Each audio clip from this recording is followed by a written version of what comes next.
Savais-tu qu'il y a 88% des résolutions qui sont prises au Nouvel An qui sont abandonnées après seulement 2 semaines? Pourquoi? Parce que souvent, on se lance des objectifs qui sont pas réalistes puis qui ne cadrent pas avec notre style de vie actuel.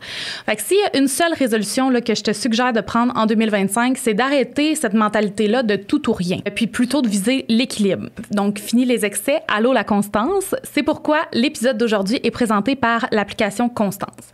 Constance, c'est une application que j'ai eu la chance de tester.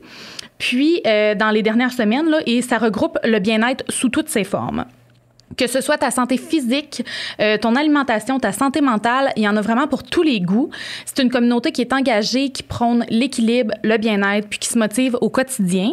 Après 2 mois d'essai, là, je trouve que c'est une application qui est vraiment conviviale. Il y a beaucoup d'options pour chacun de tes besoins. Quand je sortais prendre une marche, je pouvais écouter un podcast. Sinon, si j'avais envie de me détendre, je pouvais faire une méditation. J'ai aussi écouté plusieurs des conseils financiers. J'ai fait des entraînements. C'est vraiment complet. J'ai vu les bienfaits, puis ce que j'aime surtout, c'est le fait que peu importe où tu es, tu peux utiliser l'application. Tu n'as pas besoin d'un abonnement à un gym, par exemple, ou sur plusieurs autres plateformes. Tant que tu as ton téléphone avec toi, tu peux utiliser l'application Constance. Donc, si tu as envie d'essayer l'application, je t'offre un code de promo exclusif, Inspire-toi 15 pour 15% de rabais sur ton abonnement. Le lien va être dans la description. Merci, Constance. La saison 4, c'est une saison qui est chargée en nouveautés. Donc, en collaboration avec la compagnie La Clos Locaux, on a conçu une collection Inspire-toi. Aujourd'hui, je vais vous présenter les 3 premiers items de la collection. C'est 3 verres qui ont été conçus par Chloé. Puis, chacun de mes invités là, vont en recevoir un, puis vous allez les voir prendre leur breuvage tout au long de la saison dans les verres. Donc, premièrement, vous avez celui-là ici, qui est le verre que j'appelle musicien, dans le fond, pour les passionnés de musique ou les musiciens. Il y a plein d'instruments dessus. Il est vraiment mignon. Sinon, vous avez le deuxième, là, si vous aimez prendre votre café glacé ou autre boisson là, dans un verre qui vous motive. Il y a plein de petites quotes. Il est marqué « Inspire-toi » dessus, « Sois ta priorité » et tout ça. Fait que c'est vraiment mignon et inspirant. Puis, le dernier verre, c'est un verre qui vous invite à créer des souvenirs. C'est un petit Polaroid là, avec une photo qui sort, puis c'est marqué « C'est le temps de créer des souvenirs ». Donc, si vous avez envie là, de vous procurer un des items de la collection, il va être disponible sur le site de La Clos Locaux. Je vais mettre le lien dans la description. Puis, au courant de la saison, là, il y a d'autres items qui vont être ajoutés que je vais vous présenter plus tard. Donc, merci Chloé de La Clos Locaux pour son travail. Elle a travaillé vraiment fort, puis pour la belle collaboration. Chaque saison, j'essaie d'apporter des améliorations au podcast. La saison dernière, c'est les visuels d'Inspire-toi qui ont été changés. Puis cette saison-ci, je lance enfin le Patreon d'Inspire-toi. Je voulais attendre d'avoir le bon moment pour le lancer, mais aussi qui fit avec l'image d'Inspire-toi. Puis c'est le moment avec les nouveaux visuels et tout ça. Donc, si vous voulez voir des épisodes en avance puis avoir accès à du contenu exclusif, vous pouvez vous rendre sur Patreon. Vous allez retrouver 3 différents niveaux. Le premier, supporteur inspiré. Ambassadeur d'inspiration pour le 2e et visionnaire inspiré pour le 3e. Donc, si vous voulez connaître là, les détails de chaque niveau, vous pouvez vous rendre sur Instagram dans le highlight Patreon ou vous rendre directement là, sur le lien qui est dans la description. Donc, on se retrouve sur Patreon.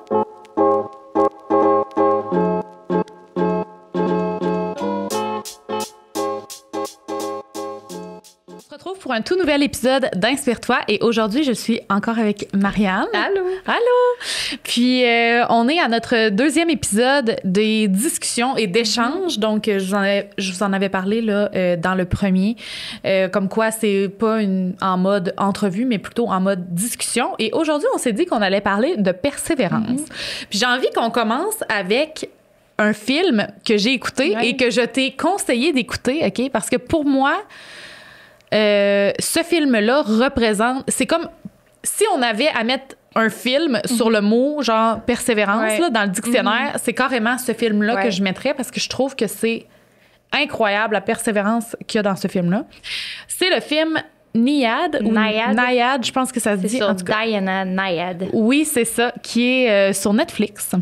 On n'est pas sponsorisé par Netflix, là, mais... Disponible sur Netflix. Oui, c'est ça. Si vous avez envie de l'écouter. Fait que moi, je l'avais écouté l'an dernier parce que ça a été nominé aux Oscars. Ah ouais, OK. Oui, ça a été nominé aux Oscars pour Best Actress, si je me trompe pas. Puis, j'écoute toujours, fun fact, là, j'écoute toujours les films qui sont nominés aux Oscars. Donc, c'est ça, je l'avais écouté pour ça. Puis, ça a été un de mes coups de cœur de l'année. Puis là, vu qu'on faisait cet épisode-là ensemble, je me suis dit que... fallait que tu l'écoutes. C'était pas un devoir, mais c'est super bon. Ouais, c'est un fun devoir. Ouais. Fait que c'est ça, j'aimerais ça qu'on parle premièrement de l'histoire derrière ça, mais aussi que tu me dises, toi, ce que t'en as pensé. Ouais, ben en fait, en gros, c'est l'histoire d'une nageuse qui s'est donné un objectif quand elle a 60 ans qu'elle n'avait pas réussi à faire à 28 ans, qui était la traversée Floride à Cuba. Ouais. Ou Cuba à Floride. Cuba à Floride, Cuba je à pense. Floride. À la nage, ce qui correspondait genre 60 heures sans arrêt. Ouais. C'est sûr que, tu sais, là, c'est un exemple physique, là. Donc, de dépassement physique, mais, tu sais, elle avait pas réussi à le faire à 28 ans. Puis là, finalement, tu sais, on comprend que dans le début de la soixantaine, elle se demande un peu comme, qu'est-ce que je fais maintenant? C'est quoi mes objectifs? Puis elle se dit, ben, tu sais quoi, je l'avais pas réussi à 28, puis maintenant, je vais réussir. Puis tout le monde se disait, ben là, t'as 60 ans. Tu peux, tu sais, c'était un peu ça la question. C'est comme, ben là, tu peux pas réussir à 60 ans quelque chose que t'as pas réussi à 28 ans. Surtout que là, bon, c'est sûr que c'est différent parce que c'est pas comme un objectif... oui, c'est aussi intellectuel le sport, mais c'est aussi que là, les gens se doutaient que physiquement, tu peux le faire à 60 ans. Puis là, écoutez, si vous avez pas vu le film puis que ça vous intéresse de l'écouter, soit vous faites pause à l'épisode puis vous allez l'écouter, ou soit vous skippez un petit peu. Mais puis, de toute façon, c'est un fait vécu. Fait que, c'est pas comme on va vous spoiler. Là. Ah, ben ouais, OK. J'étais pour dire, je veux pas vous spoiler, mais non, c'est parce un que... fait vécu. C'est ça. J'ai envie qu'on... Ouais, j'ai envie qu'on parle un petit peu plus comme du fait, justement, qu'elle s'est lancé cet objectif-là rendu dans la soixantaine. Ouais. Elle n'a pas réussi à 28 ans. Et c'est d'ailleurs, il faut dire que cette traversée-là, c'est pas juste... déjà, on s'entend, juste le nager, c'est déjà très intense. Ouais. Mais c'est que non seulement ça, mais il y a un endroit où est-ce qu'il y a beaucoup de méduses. Et même des requins. Et des requins aussi assez intenses. Fait que c'est comme beaucoup d'obstacles pour arriver à ça. Puis elle, justement... Dans la soixantaine, elle décide qu'elle veut le faire. Elle fait une première tentative. Puis, tu sais, moi, dans ma tête, je connaissais pas du tout l'histoire. Là. Fait que quand je l'ai écoutée, j'étais comme... Bon, c'est sûr qu'elle va réussir dès le premier coup. Ouais. Mais non. Ben non. Et c'est ça que je trouvais beau. Parce que elle réussit pas. Elle décide de retourner. Oui, puis elle se trouve d'autres stratégies pour réaliser qu'est-ce qu'elle n'a pas réussi la première fois. Et ça s'échelonne sur plusieurs années, là. C'est pas un objectif qu'elle s'est donné, puis là, comme elle a eu 2-3 tentatives, tu sais, c'est comme pour te remettre en forme, pour le recommencer du début et tout. Fait ça s'échelonne sur plusieurs années, puis bon, effectivement, elle réussit parce que... Ben, elle finit par réussir, mais c'est toujours bien quelqu'un qui l'a fait pour vrai, là. C'est pas une histoire, genre, de persévérance inventée, là. Non, c'est fou. Fait que moi, c'est tellement venu me chercher, ce film-là, puis je me rappelle que le moment où est-ce qu'elle le réussit, j'étais émotive. J'étais comme, oh my God, tu sais. Puis on s'entend que c'est totalement loin de ma réalité, cet objectif de vie-là. Tu sais, moi, ça serait pas dans mes objectifs, mais c'est de voir quelqu'un qui réussit quelque chose, qui a travaillé si fort pour ça. Moi, pour moi, c'est ça vient me chercher. Je trouve que c'est... Parce que je pense que les défis qui sont plus physiques, là, j'en ai vu un film, un documentaire, c'était sur des gens qui font de l'escalade. Puis je pense que parce que c'est physique, ça a l'air d'être dangereux. Fait qu'on se dit facilement, pour vrai, pourquoi? Tu sais, pourquoi? Parce qu'elle-même aussi, ben là, les gars d'escalade, c'est complètement fou parce que tu peux décéder. Mais elle aussi, de nager sans arrêt et tout, tu peux tomber en hypothermie. Tu sais, il y a plein de choses qui sont dangereuses là-dedans. Mais on a tendance à dire, mais pourquoi? Mais c'est juste parce que pour eux, la discipline qui a été la plus importante dans leur vie, dans laquelle ils se sont le plus épanouis et investis, c'est un défi qui est physique. Qui vient aussi avec des défis qui sont intellectuels, mais je pense que c'est facile de l'extérieur quand on n'est pas dans cette discipline-là de juste trouver que ça manque de jugement parce que c'est te mettre en danger. Mais on peut transposer cet exemple de persévérance-là à tellement d'autres disciplines qui ne sont pas nécessairement physiques et qu'on va continuer, même si on fait face à des refus, des échecs. Ben, on peut prendre, par exemple, toi, ton art. Le fait de publier des romans, je veux dire, c'est pas tout le monde qui se fait publier dès le premier coup, déjà là, en partant. Toi, là, on en a parlé, il me semble, dans la saison 1. Fait que là, c'est un peu loin, mais je me souviens pas, t'as eu quelques refus avant d'être publié. Non. T'as pas eu de refus? Non. Ah, OK. Marianne, elle l'a eu tout d'un coup. Non, mais je dirais par contre que là, la persévérance n'est pas... Je pense aussi qu'on donne aussi beaucoup l'exemple de l'auteur qui t'est fait refuser à maintes reprises. Tu sais, on a tous entendu l'histoire de l'autrice d'Harry Potter qui tu sais, parce que ben, je pense que de voir des gens qui ont énormément de succès et de talent qui ont été refusés, ça aide aussi à remettre en perspective que des fois, si t'arrives pas à te faire publier ou à te faire connaître, c'est pas par manque de talent. Parce que, au contraire, là, après ça, on voit des phénomènes mondiaux. Je donnais aussi dans l'autre épisode l'exemple de Leonard Cohen, que ça a été quand même long avant qu'il prenne sa place, alors que, maintenant, mon Dieu, qui ne connaît pas Leonard Cohen. Fait que je pense qu'on aime, c'est inspirant, les histoires où on voit que les gens sont passés quand même par des refus, que ça a été difficile qu'ils trouvent leur place et leur public avant d'être là. Moi, de mon côté, où ça a plus été... Mon rapport à la persévérance a plus été que j'ai toujours su, dès que j'ai su écrire, puis même avant ça, je pense que j'avais tout de suite le cerveau propice à créer des histoires. Je me couchais le soir, là, j'avais 6 ans, là, puis j'imaginais des histoires, puis je l'écrivais des petits bouts sur des petits papiers parce que ça prenait trop de place dans ma tête, puis j'avais vraiment le goût de l'écrire. Après ça, tu sais, quand j'étais au primaire, c'est ça que je disais toujours que je voulais faire. Plus tard, j'ai écrit des livres. Je pense que j'ai mis ce projet-là sur pause quand j'ai vieilli parce que j'ai eu l'exemple d'avoir des parents, une mère qui avait un emploi très traditionnel et un père qui était plus le côté artiste, plus bohème, qui essaye différentes choses. Puis on dirait que je voyais que si ma famille se tenait, ça a beaucoup été à cause de ma mère. Puis c'est comme si moi, quand même jeune, j'avais pas le guts de faire « Hey, je mets mon énergie dans un projet artistique, dans une carrière qui va être artistique puis qui vient justement avec cette ambiguïté-là de potentiellement prendre du temps avant d'avoir une job, avant de prendre ma place. C'est tellement des fois un coup de dé. Est-ce que tu vas être publié ou pas? Fait que j'ai vraiment mis de côté ça en me disant, il faut que je sois réaliste puis c'est pas réaliste d'aspirer à une carrière d'écrivaine. Et ça m'a rattrapée, là, forcément. J'ai envie de te demander, penses-tu que des fois, on va s'entêter sur certains objectifs qu'on avait quand on était jeune, puis que, tu sais, parce qu'on se dit, quand j'étais jeune, je voulais faire ça, fait que je dois absolument réaliser ça, puis qu'on va essayer, tu sais, on s'entête à essayer de réaliser ça, puis on essaie de se faire croire qu'on persévère. Des fois aussi, il faut juste se demander, est-ce que ça se peut là, que c'était un rêve que j'avais quand j'étais enfant, mais est-ce que vraiment encore maintenant, parce que, tu sais, après ça, en grandissant, on fait face à comme plus d'options, là, puis ça se peut que... Tu sais, même moi, pendant un bout, je me disais pas, c'est un deuil de ma carrière d'autrice. Tu sais, vraiment pas, là. J'avais la motivation et l'énergie de trouver une carrière qui allait rejoindre un peu d'autres de mes forces et tout ça. Là, ça a quand même été long pour moi. Là.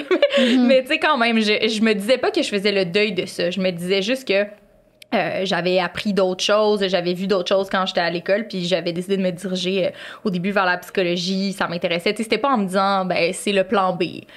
Pas vraiment. C'est juste que, c'est ça, je pense que si j'avais un conseil à donner, là, c'est que de juste se dire qu'on fait certains choix pour être plus réaliste par rapport à d'autres, ça va vous rattraper.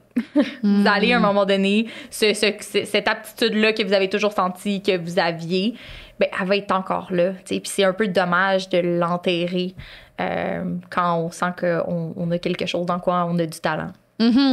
Puis je pense que des fois, il y a des gens qui vont avoir du talent en quelque chose, puis que, mettons, ils veulent l'utiliser, on va dire.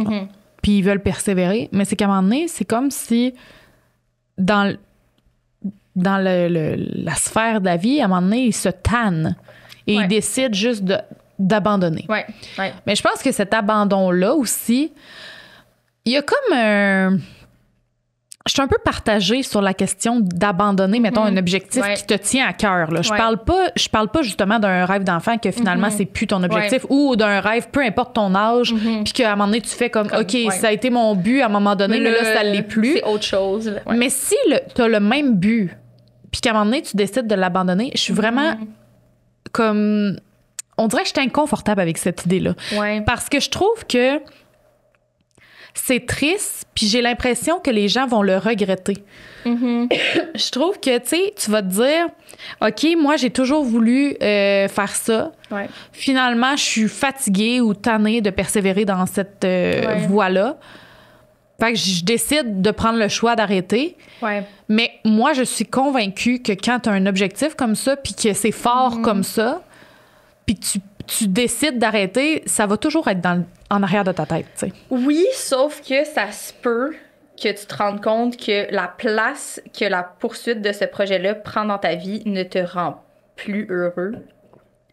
Tu sais, si ça devient quelque chose qui fait plus t'apporter du négatif parce que tu deviens amer, tu sais, que ça commence à te changer, que tu réalises que tu vis plus dans la jalousie, dans l'amertume, dans le fait de pas mettre de l'énergie dans d'autres choses qui, elles, pourraient être plus positives, je pense que ça peut être correct ou que, tu sais, ou que cet objectif-là prenne juste une place différente. Oui, je comprends. Mais penses-tu que...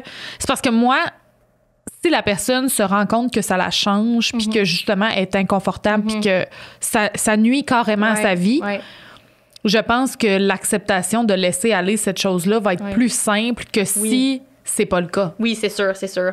Je pense que, tu sais, à un moment donné, il y avait quelqu'un qui m'avait dit il faut être confortable avec le fait de voir plus qu'un futur. Puis c'est quand même vrai.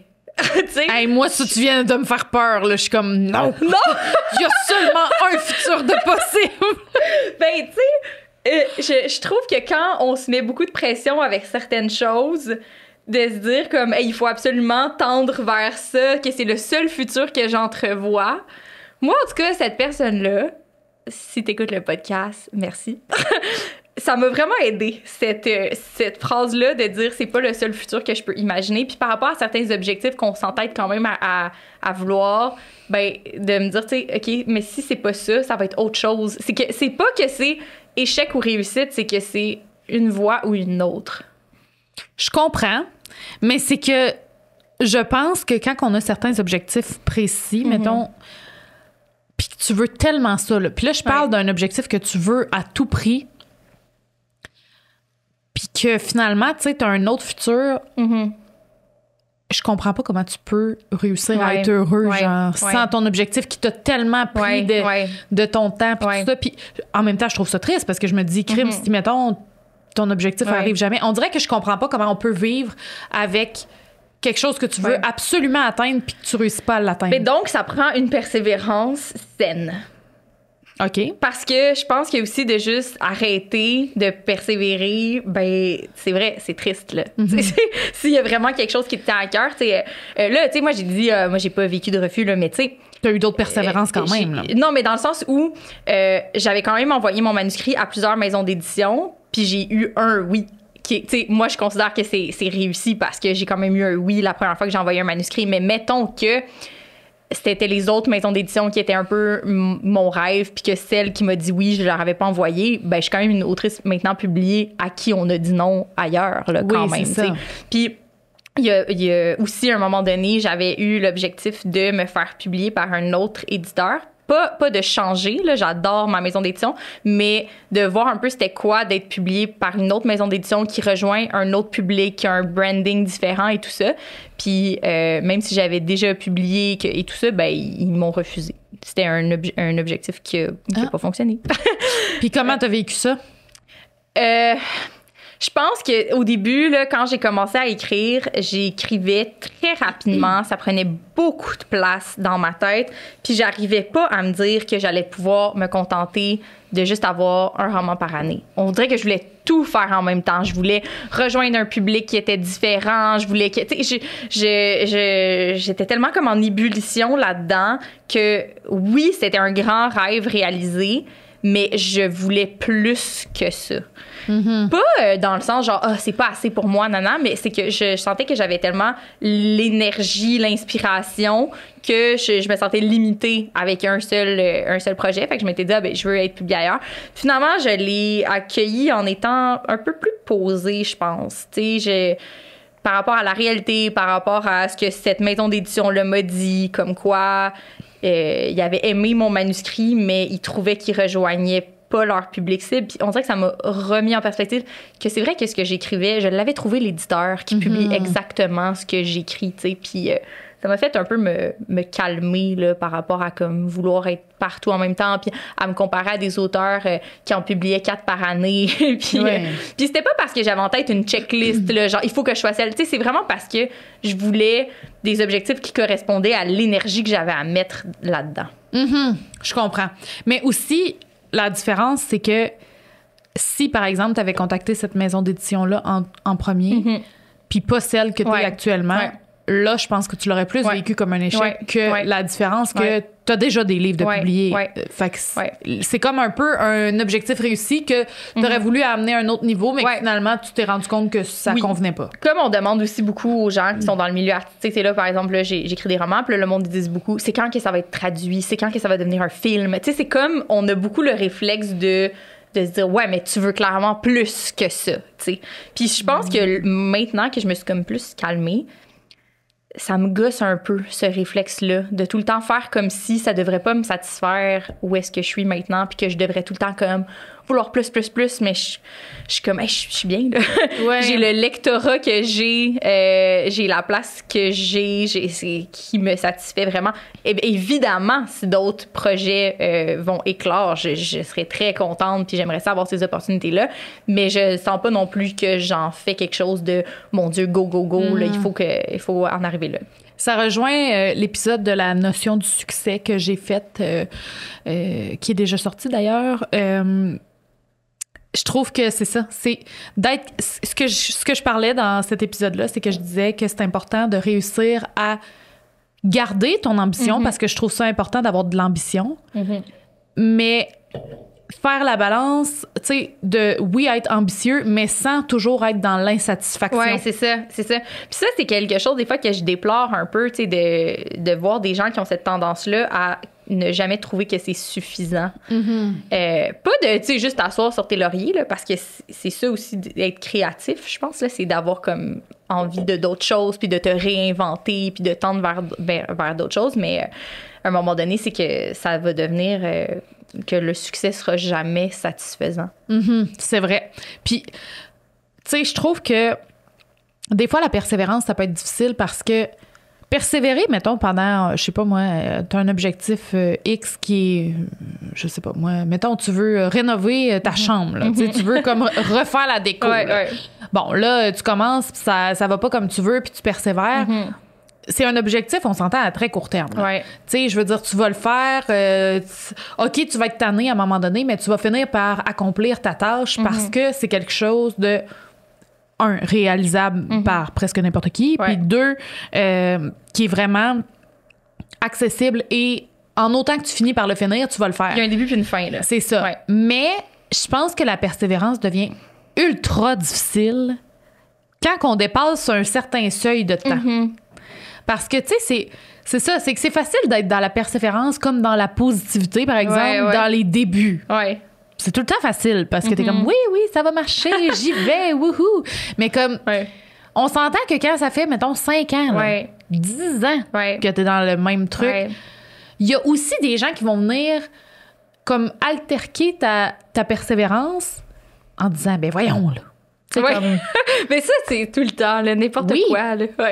C'est n'importe quoi, mais c'est que même si c'est dans n'importe quoi, ça reste que la personne qui va te dire, ben, tu penses pas qu'il serait temps que tu laisses tomber ça? Change d'idée, là. C'est ça. Décroche. Trouve-toi un autre projet où c'est peut-être pas fait pour toi, finalement. Tu sais, ces gens-là, ils vont te dire ça, puis ça peut venir faire en sorte que ta force envers la persévérance, tu sais, mettons, l'énergie que tu es capable de mettre diminue, tu sais. Mais moi, je suis comme toi, là, quand je commence un projet, j'en parle pas vraiment. J'en parle quand il est fini ou quand il est bien, bien entamé, puis je sais qu'il va avoir une fin, parce que j'aime pas m'en faire parler pendant que ça se passe, parce que justement, il y a aussi tous ces échos-là autour. Ouais, mais là, ça va te prendre combien de temps? Hein? Puis là, ça, non. J'aime pas ça. Je trouve que ça m'appartient tant que c'est pas final. Ça rajoute une pression, je pense.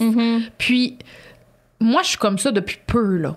Tu peu, je parle de, mettons, 1 ou 2 ans. Là. OK. Tu sais, avant, je parlais beaucoup de mes choses parce que j'avais une certaine fierté, je pense, mais il y avait aussi...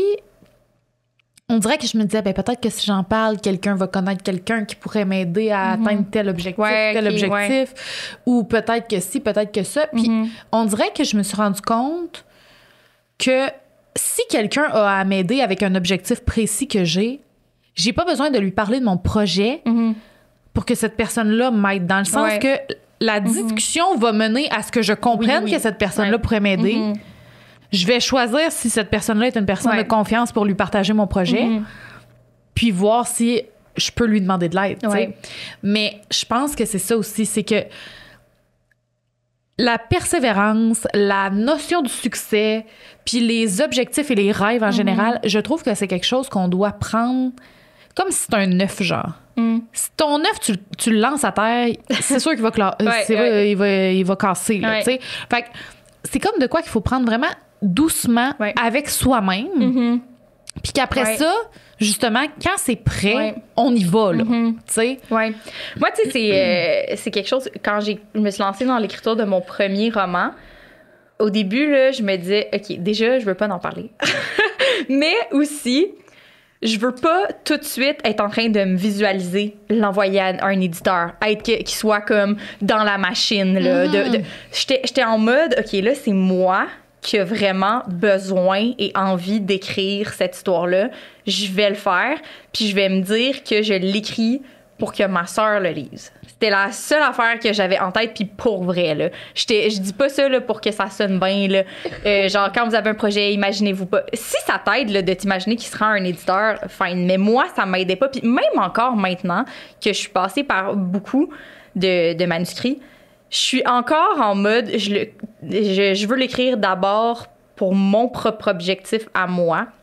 Puis ça m'aidait vraiment à pas me mettre de barrières ou à pas penser trop loin, d'y aller par cette première étape-là, qui était juste comme, il m'appartient, il est à moi, puis après ça, il y a ma soeur qui va lire. Ça va être ça. Puis après ça, là, j'ai laissé le projet exister différemment, mais ça m'aide à ne pas sentir trop de pression.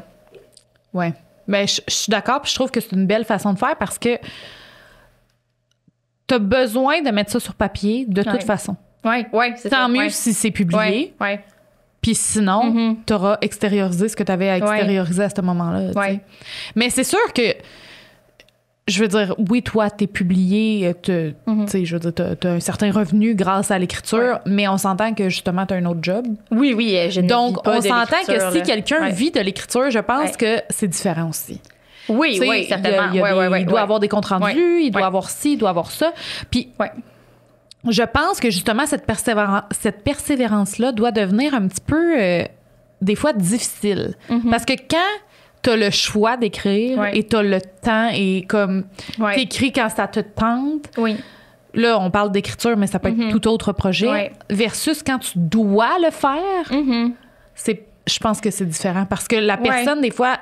Tu sais, comme toi, tu persévères parce que c'est quelque chose qui t'apporte un bien-être, mais la personne qui va, elle, persévérer parce que c'est, mettons, juste ça, son emploi, c'est parce qu'il faut qu'elle mange, tu sais. Oui, c'est sûr, Puis à un moment donné, je pense que des fois, ça devient comme un peu un couteau à double tranchant. Oui, c'est sûr, mais tu sais, moi, c'est aussi important pour moi que ça devienne pas ça.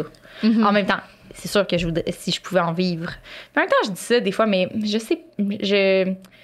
J'aime les autres sources de revenus.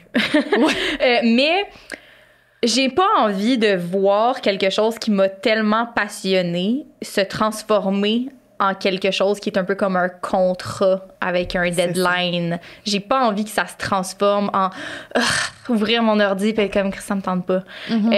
Parce que, tu sais, j'écris quand même avec obligation quand je suis dans le travail éditorial avec l'éditeur. Là, j'ai des deadlines, là, j'ai des choses à faire et tout ça. Puis je trouve quand même que toute ma passion est là, puis mon envie de m'y plonger est là. Puis ça, c'est quelque chose que je veux pas que ça se transforme en une tâche. Je comprends. Puis... Penses-tu que la persévérance, c'est comme pas nécessairement défini de la même façon d'une personne à l'autre? Oui, vraiment. Parce que juste notre rapport à comment on s'investit dans un projet est tellement différent d'une personne à l'autre. Puis c'est quoi notre notion aussi d'avoir rempli un objectif, d'avoir persévéré jusqu'au bout? Tu sais, toi, est-ce que tu sens que ce vers quoi tu persévères, à un moment donné, tu vas te dire « OK, j'y suis », ou ça va être en continuel? C'est drôle que tu demandes ça. J'en ai parlé un petit peu dans le succès, mais moi, je suis une personne... Je suis très consciente de ça, là. Disons-le, là, je veux dire, on va pas dire n'importe quoi, là. Je suis très, très consciente que mes objectifs sont immenses. OK. Tu sais, je sais que j'ai des gros objectifs. C'est les Oscars. Oui, pour vrai, oui. OK. Genre, bon. je sais que les gens rient de ça, mais comme, oui. OK. Tu sais, je veux dire...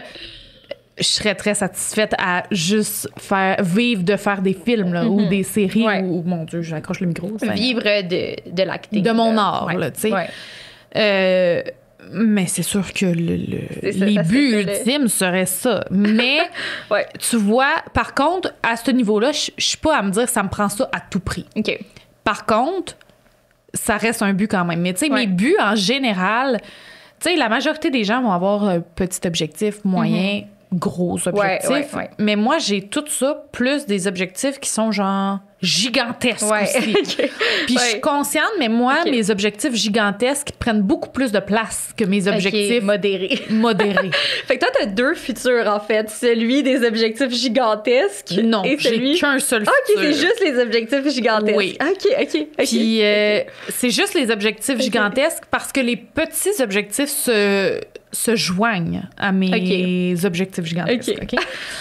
Puis je suis consciente de ça. Puis des fois, justement, en étant une personne très ambitieuse, qui a beaucoup, beaucoup de projets, dès que je termine un projet, j'ai envie d'en commencer un autre. Ça, je comprends. J'ai aussi de la difficulté à terminer un projet. Puis là, je parle pas de rendre le projet à terme. Je parle de... bon, là, on finit pas le podcast, mais par exemple, mettons que je dirais, OK, j'ai épluché tout ce que j'avais à faire avec le podcast. C'est le moment de dire que c'est terminé pour moi. Moi, j'ai cette difficulté-là à faire comme, OK, c'est le moment de mettre un terme à ce projet qui a fait tout ce qu'il y avait à être fait. Tu comprends? Fait que pour moi, c'est comme s'il faut que je le garde vivant. Mais là, c'est que dans la vraie vie, là, de garder tous ces projets-là vivants, à un moment donné, ça devient prenant, là. Oui, c'est ça. Ça devient difficile. Et moi, quand je termine, exemple, un projet quelconque, on dirait que des fois, je vois un peu ça comme un échec. Pas dans tous les cas. Parce que tu le termines? Parce que je le termine et que je me dis, ben peut-être qu'il aurait pu aller plus loin. Peut-être que si, peut-être que ça. Ça dépend évidemment des projets. Tu sais, si c'est un projet, je sais pas moi, mettons, m'acheter une voiture. Bon, ben là, c'est pas pareil. Mais des projets qui s'échelonnent sur du temps, comme là, je reprends le podcast en exemple. Si je terminais le podcast demain matin, j'aurais le sentiment que peut-être que mon podcast aurait pu grossir, prendre encore plus d'expansion. Peut-être qu'à un moment donné, ça l'aurait découlé à d'autres opportunités et ainsi de suite. Puis je trouve que ça, c'est difficile des fois de faire la part des choses entre tout ça. Puis tout ça pour répondre à ta question que je pense que je dois apprendre à justement me satisfaire de certaines choses, arrêter d'avoir peur de manquer des choses, puis me dire que ça va finir par arriver même si c'est pas demain matin. Puis tu sais, être capable de... Moi, je veux pas diminuer mes objectifs gigantesques. Je sais qu'il y a des gens qui diraient, là, faudrait que tu diminues ça, ça n'a pas de bon sens. Mais comme... Mais non, c'est très bien de les garder, honnêtement. Mais moi, je suis pas pantoute dans le... Tu sais, je suis comme... Tu veux penser ça? Encore une fois, je fais un lien avec l'épisode sur la trentaine qu'on a fait. Les gens sont comme, t'es vieille un peu, faudrait que tu, genre, redescendes sur Terre. Ben, tant mieux, redescendez-vous sur Terre. Moi, je vais rester dans mon nuage. Puis, je trouve que c'est ça, c'est que des fois, j'ai comme de la misère à faire, OK, je veux être satisfaite. Puis, je posais la question... par rapport à la notion de succès, j'ai posé la question sur Instagram, là, à savoir c'est quoi la notion de succès pour les gens et tout ça. Puis il y a quelqu'un qui m'a dit, pour toi, c'est quoi? Est-ce que tu penses que toi, t'as réussi? Ah ouais? Quelqu'un m'a demandé ça. OK, c'est challengeant. Puis c'est plate, là, mais j'ai répondu non. Non?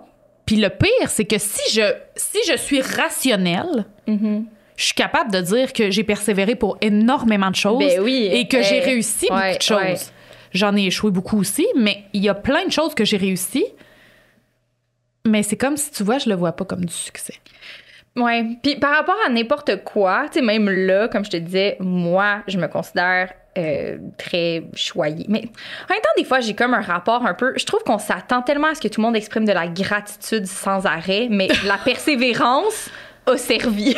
Oui. Fait que, tu sais, c'est pas juste comme un cadeau du ciel. Non, c'est comme... Ça. Bon, je suis là où je suis. Parce que j'ai travaillé pour. J'ai travaillé pour, puis bon, j'ai la place que j'ai. Est-ce que je suis satisfaite de ça? Oui, tellement. Mais est-ce que je me dis, ben, il faut seulement que ce soit ça? Il y a un check, maintenant je publie des livres. Mais c'est sûr que non. Tu sais, quand quelque chose te passionne, tu veux que ça te mène ailleurs et ailleurs et ailleurs. Puis pas juste parce que ça sonne bien, parce que c'est impressionnant, parce que c'est compétitif avec d'autres mondes, parce que c'est d'autres projets qui vont m'allumer, mettre de l'avant des forces, mettre de l'avant des choses que j'aime faire. Tu sais, juste quand j'écrivais mon livre dans mon lit, là, que je savais qu'il allait être ces tablettes, mais je savais pas trop. On était en COVID, puis il y avait les vidéos des tables rondes du Salon du Livre. Puis je me disais, j'aimerais tellement ça, être invitée à une entrevue, puis peut-être ça va arriver un jour. Puis, tu sais, maintenant, j'en fais souvent, puis je me dis, c'était pas juste écrire un livre, c'est aussi que ça l'ouvre la porte à des discussions, à des rencontres, à d'autres formes de transposer cet art-là différemment. C'est pas non plus d'avoir comme... d'être jamais satisfait, mais c'est de laisser... un objectif rebondir à un autre. Ben c'est ça, puis je pense que ça rentre dans les ambitions parce que tu sais, la différence, c'est ça. C'est que si tu as des ambitions, que tu persévères pour atteindre ces ambitions-là, que tu en atteins, une fois atteint, si tu reconnais que, parfait, j'ai réussi ça. Ouais. Il n'y a pas de problème d'avoir d'autres ambitions. Mais non, c'est ça. Ça veut pas dire que là, je suis plus satisfaite de ce qui est réussi. Tellement pas. Mon Dieu, quand je vois mon premier roman, il y a plein de gens là, qui me disent « Ah, le premier, tu sais, ça doit être un peu bizarre parce que tu t'es tellement amélioré depuis. » Mais il y a rien qui va me rendre plus fière de moi de toute ma vie que mon premier roman. Ben, c'est sûr. C'est pas comme après celui-là, ben là, ça a comme perdu un peu de valeur parce qu'il y a eu d'autres choses qui m'ont amené ailleurs puis qui ont été encore mieux reçues par le public, la critique. Il y a rien qui va me rendre plus heureuse que la réalisation de mon premier objectif qui a été le tremplin à tout le reste. Exact. Mais je pense que le problème, c'est dans un cas comme moi, où est-ce que j'atteins des objectifs, mais parce que j'ai pas encore atteint mon objectif gigantesque. Ouais, c'est ça. Ça fait en sorte que je suis comme... Moi, j'ai rien réussi dans la vie. Mais le gigantesque a pas le choix d'être le ricochet de plein d'autres. D'être la suite de plein de ricochets. Mais là...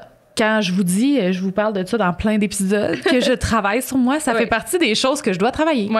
C'est que je dois apprendre à comme être fière de moi. Parce que c'est ça, c'est que je suis toujours la personne, comme je te disais dans l'autre épisode, qui va se taper sur la tête. Qui va être comme, tu dois être... Plus. Puis... C'est pousse plus, donne plus, tu sais, persévère, lâche pas.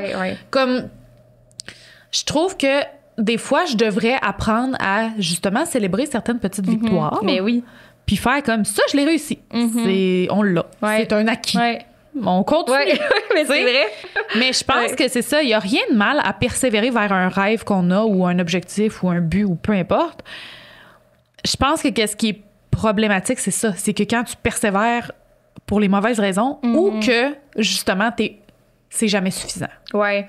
Puis, tu sais, il y a une différence, c'est ça, entre pas suffisant et on a d'autres choses grâce à. Tu sais.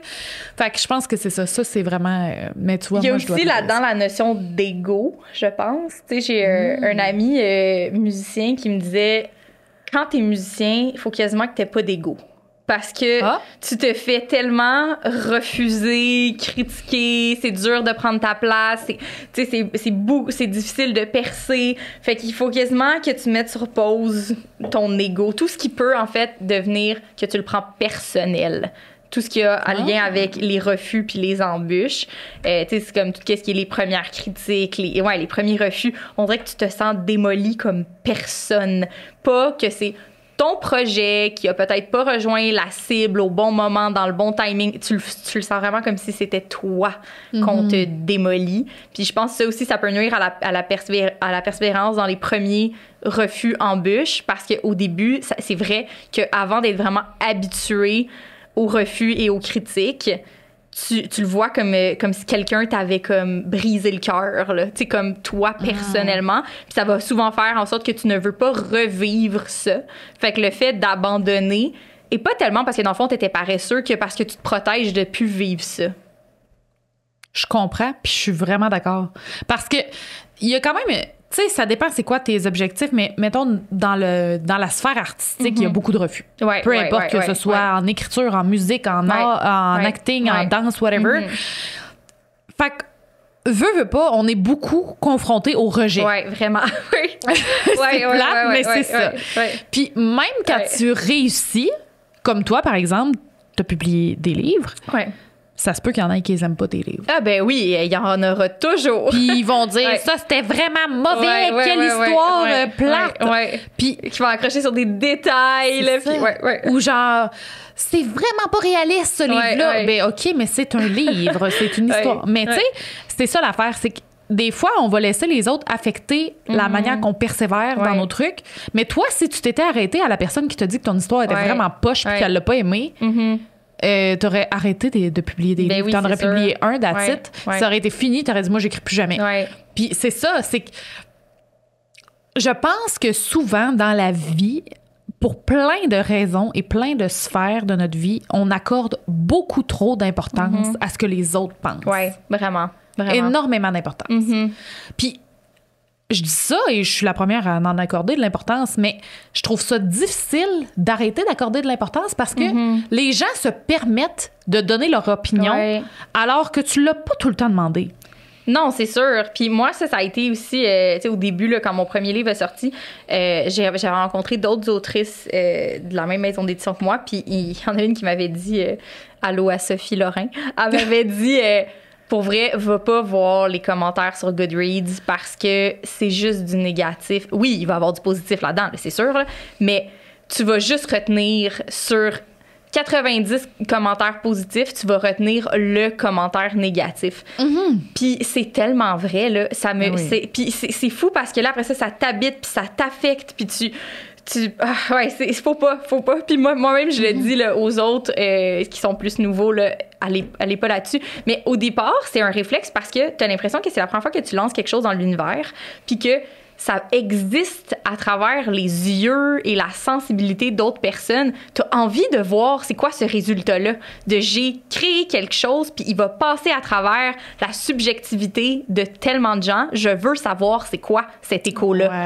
Puis c'est dur de dire non, je veux pas le savoir, parce que, ben, c'est ça. Mais en même temps, c'est vrai que ça finit par juste faire du mal. Puis mon processus un peu mental, c'était juste de me dire, hey, est-ce que moi, je changerais quoi que ce soit à ce que j'ai soumis comme projet?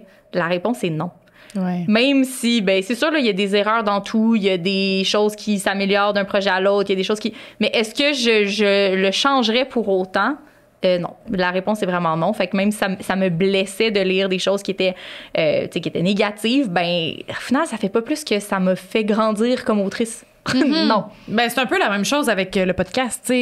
On s'entend que chaque extrait que je poste, il va avoir des commentaires qui sont négatifs, alors qu'il y a d'autres personnes qui vont adorer l'épisode. Oui, c'est ça. Puis c'est vrai qu'on retient les trucs qui sont négatifs parce que je vais me souvenir qu'il y a des personnes qui m'ont dit « Ah, j'ai aimé l'épisode et tout ça », mais je me rappelle pas exactement spécifiquement ce qu'ils m'ont dit versus la personne qui a dit toi t'es poche ou genre OK, mais oui, tu sais, hey, moi c'est fou des fois là dans mes messages perso là, sur Instagram, il y a des gens là qui m'envoient là, des longs messages pour me dire comment ça les a touchés puis à quel, tu sais, et ça me touche à chaque fois là, tu sais, faut pas que les gens ils hésitent à écrire aux auteurs ou à n'importe quel artiste qui les a rejoints parce que c'est tellement la meilleure paye là. Mais ça fait du bien, ça l'aide à continuer justement. Puis les gens qui écrivent quelque chose de long comme ça là, mon Dieu, je l'accueille, je l'apprécie. Puis des fois, il peut y avoir juste une personne que j'ai vu passer, c'était mauvais, je l'ai abandonné. Puis ça me tue, alors que la personne a écrit 4 mots, là. C'est j'ai aucune idée pourquoi elle l'a abandonné, pourquoi elle a trouvé sa place, mais ça va me tuer, puis ça va comme... Puis là, je me dis, hey, pourquoi je mets plus j'accorde plus d'importance à ça qu'à la personne qui m'a tellement comme écrit de belles choses. Mais là, ça, c'est quelque chose que, oui, l'expérience m'a vraiment fait apprendre à justement le mettre de côté, le côté personnel, puis à voir que quand on critique mon livre, on ne critique pas moi. Non, c'est ça. Puis ça, c'est pas évident, mais je pense que, tu sais, c'est ça. Il y a aussi la notion de... sais, comme, justement, j'ai abandonné un livre dernièrement. On fait tout, le mot aussi. Mais moi, je faisais pas ça avant. On dirait que je l'ai commencé. Oui, c'est ça. Moi, j'ai appris un peu à femme, il y a tellement d'autres choses à lire. Ben, c'est ça que je me suis dit. Je me suis dit, il y a tellement de livres que je veux lire. Puis j'ai abandonné un livre. Puis justement, moi, j'ai marqué sur Goodreads que je l'avais abandonné, mais j'ai marqué que j'ai pas embarqué dans l'histoire. Puis que ça m'a pas rejoint. Ouais. Mais il y a une différence entre j'écris ça sur Goodreads juste pour que les gens qui, mettons, le lisent font comme elle a pas embarqué pour telle raison, tu sais. Puis encore là, je n'ai pas critiqué, j'ai pas dit c'est mal écrit ou whatever, tu sais. Mais jamais de la vie que j'irais écrire à l'auteur pour lui dire ton livre, là, c'était pas vargeux, là. Mais tu sais, c'est là aussi où moi, mais là, c'est ça, c'était au début de mon premier livre, que ça m'affectait vraiment. Puis après ça, je me disais, hey, j'en lis plein des livres, là, que je le sais, là, que l'auteur a eu vraiment du succès, que c'est bien écrit, que cet auteur-là a vraiment sa place, mais moi, ça m'a pas rejoint. Moi, c'était pas la lecture que je cherchais à ce moment-là. Puis c'est bien correct, tu sais. Fait que tu sais, fallait comme que je me redise ça. Tu sais, moi-même, là, ça m'arrive de trouver des choses qui me rejoignent pas. C'est ça. Puis tu sais, ça aurait vraiment pu affecter ta persévérance, justement. Ouais. Mais il y a un travail qu'on doit faire sur soi-même, puis à un moment donné, se dire comme, garde, ça, là, ça m'appartient pas. Mais aussi d'avoir un certain... d'accorder une je dirais pas comme une valeur, mais c'est vraiment valable de ne pas faire l'unanimité. Pour n'importe quoi, parce que c'est comme presque impossible, je dirais impossible de faire l'unanimité. Ben, c'est impossible. C'est impossible. Je connais personne. Est-ce qu'il y a quelque chose d'unanime dans la vie? Mais je pense pas. Même dans les plaisirs les plus simples, il y en a qui aiment pas ça. Fait que c'est ça. Mais puis, est-ce que l'écriture, le processus ou n'importe quel projet était fait dans le but de faire l'unanimité? Ben non. Parce qu'on veut être dans les nuances, on veut rejoindre les gens dans des choses qui sont tellement plus intangibles que c'est impossible de faire l'unanimité, puis de quand même embrace le fait que, ben oui, il y aura des clivages à certains moments dans ce qu'on suggère. Puis c'est parce que si tu veux faire l'unanimité, tu seras plus toi-même non plus. Non, exactement. Moi, quand j'ai écrit mon premier roman, au début, là, il y avait beaucoup de... Peut-être que ça marchera pas parce qu'il était très gros. Puis dans la littérature contemporaine qui rejoignait plus le public cible, mon style d'écriture, c'était beaucoup plus petits romans. Puis moi, je suggérais quelque chose de 3 fois plus gros. Puis dans les premières critiques, c'était gros, c'était long. Puis... dans le fond, il fallait que je me dise, ben non, parce que moi, c'est ça que je suggérais. C'était ça que je voulais apporter exactement dans ce format-là. C'était ça, ma touche à moi. Ben, et d'autres choses, mais quelque chose que j'aurais pas voulu changer. C'était cette suggestion-là. Ouais, mais c'est ça. Je pense que, comme tu dis, on peut pas faire l'unanimité pour tout le monde. Puis clairement, si on s'arrête à ce genre de choses-là, c'est ça qui va faire en sorte qu'on va lâcher notre poursuite d'un objectif, tu sais. Ouais. On va conclure l'épisode ici. Déjà, on va aller poursuivre sur Patreon. Okay. Donc, je vous invite à nous rejoindre. Sinon, merci d'avoir été là. Puis on se voit dans un prochain épisode.